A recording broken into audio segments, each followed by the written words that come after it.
when you're sharing a story with somebody, whether you're a writer or a short, or whether you're somebody who's going to get up and speak, or you're going to sit around a campfire, it involves interaction. You're telling somebody a story, and that makes it feel very live. It makes it feel very special, and people get excited by that. And that's the important part of transmedia, is allowing these stories that are contained maybe in a book or a magazine or wherever it may be, allow it to go to many, many other places, allow it to evolve while keeping perhaps the original story sacred, between those book covers. And so the fire, gathering around a campfire and telling stories, we all remember doing that at one time or another. And that's special because it feels so live, it feels so relevant. And that's really what transmedia can do as well. And obviously, great stories are based on certain patterns, a dramatic arc.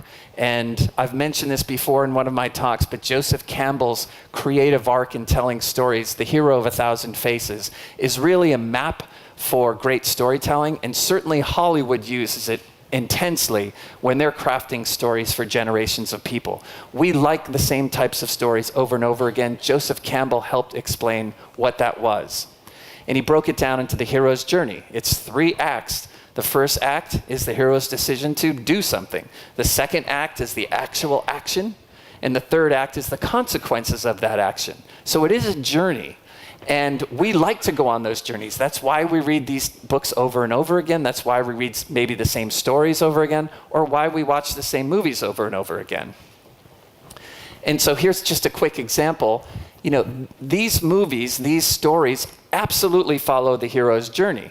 And you can see, the Bible's considered the greatest story ever told. And that actually follows a hero's journey as well. And when you look at these films, you can see patterns of maybe an orphan leaving their home and being thrust out on their own, and then them picking up sidekicks and moving forward, maybe being guided by a mentor. And then ultimately, they meet the challenge. They meet death face on, and hopefully they're successful in beating death, if you will. And so these are mentors, in Hollywood at least. And look at how closely they resemble each other. It's pretty amazing when you look at it. It's hard to tell the difference between Dumbledore and Gandalf here, right? And there's a reason why we relate to these characters, we relate to these people. And when we see that figure, when we see that character in a story or in a movie, we immediately relate to them in that way. Someone wise, someone older. It doesn't necessarily have to be a man, it could be a female. It could be even a cartoon character, if you will, but we relate to that. The same is true with sidekicks.